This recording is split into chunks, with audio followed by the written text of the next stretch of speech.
when I'm downtown as I wait for the bus, I see you. Oh, I see you. Okay, guys, the meeting is officially open. Jeff, and you know, I felt like that was such a good meeting. We got so much out of the board so far as sealing the runways, cutting the trees. I was kind of hesitant to call another meeting because we might mess it up. I met with Karen Singleton, Kathy. And I just met with her before the meeting today because we went up and presented her with an agreement that asked permission to survey off a triangular piece of the rear part of her property. If you look on the plats, her property goes all the way across our overrun, all the way to Ray's back property piece.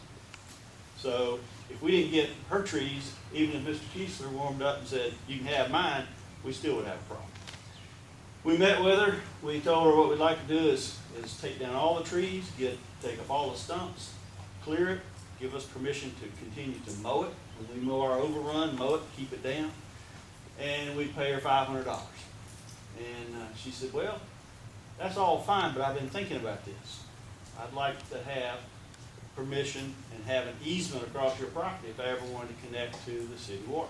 Because my well, I don't know how much longer it's going to be good for me, but if it conks out, I'd rather connect to city water than pay the $6,000 or $7,000 she thinks she has to pay to put a well.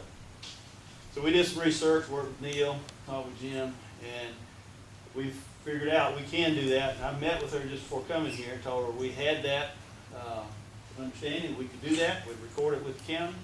Asked her if she wouldn't mind granting an easement across her property in the event Mr. Kiesler ever might need city water. And she said that was fine. And so I'm going to memorialize that into a letter, get her to sign it, and as soon as she does, we'll get surveyors in, survey it off, not only to show her what trees we'll cut, but also to get with the attorneys and get a permanent easement established to give her rights to water. She don't want to pay for connection, she just wants to have the right to do it if she ever needs it.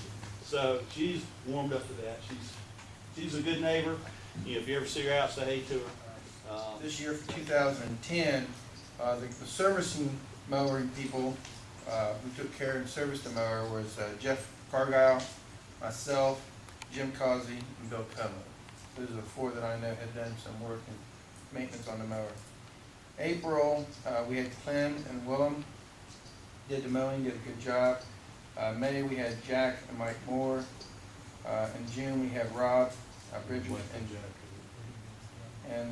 Jeff Cargile.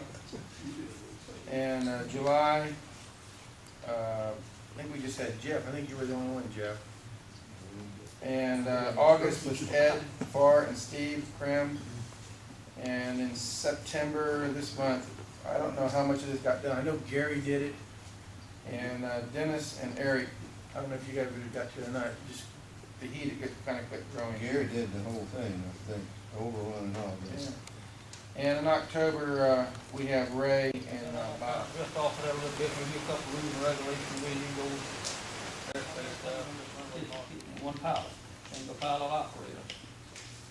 Well, I got a phone call early one morning about a month ago, when I just got into work at 6:30 in the morning, and a friend of mine from the Atlanta field though was on the way to an accident scene with one of my operators, and it was that airplane, and I was assuming that it was the pilot for that company, and it was not.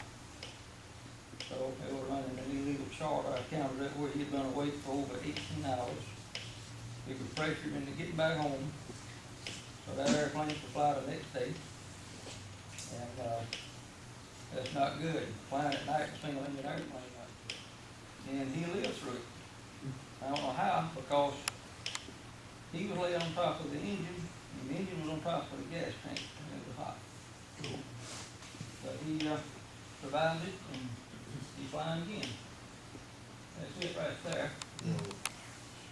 That was down in St. Matthews, and right in front of, about his front yard, out in the middle of the pine trees.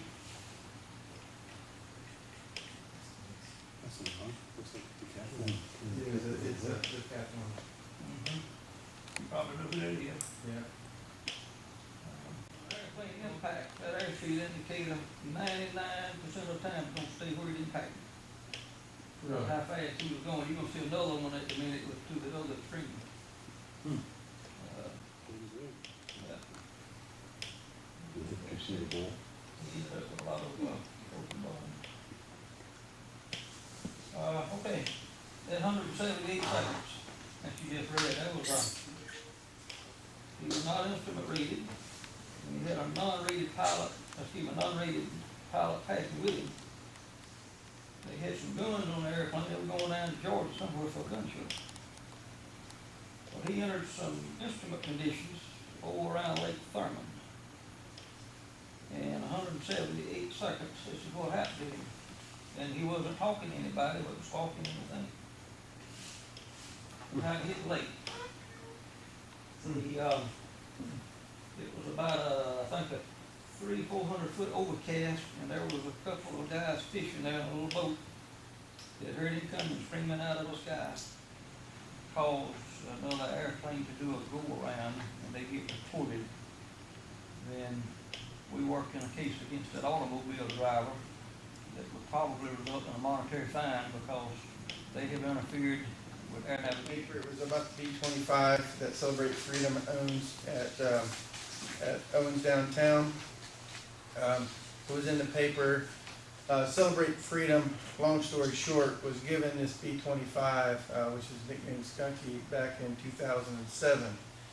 And it was basically, I don't know, we can't get the documentation of the sale, but the pretense on goodwill that not only were they gonna be 6-8 months ago, hey, you got, yard up looking tacky out there at the airport.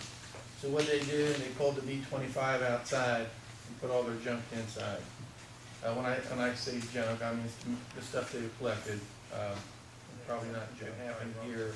And it's been maintained by volunteers over the last 30 years, scouts, private donators. Jim Hamilton was one of them.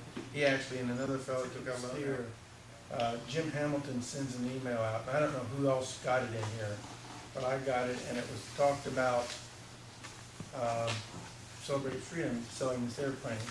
And you guys all know how quiet I am and how I keep things to myself. Jeff and I got into a conversation the other day, and Jeff agrees with everything I say, but he finally wants me to shut up.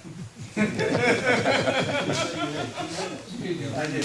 Anyway, long story short, they actually take as much time as we need to figure out where this airplane needs to go, because the county someday does want to know where the Curtis Wright hangar. It is on file as what, Jeff?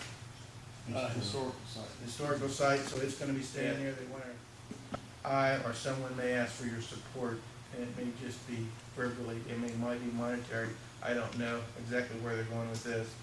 But I wanted you to make aware of it and help support. This is the last and only B-25 that was in South Carolina. And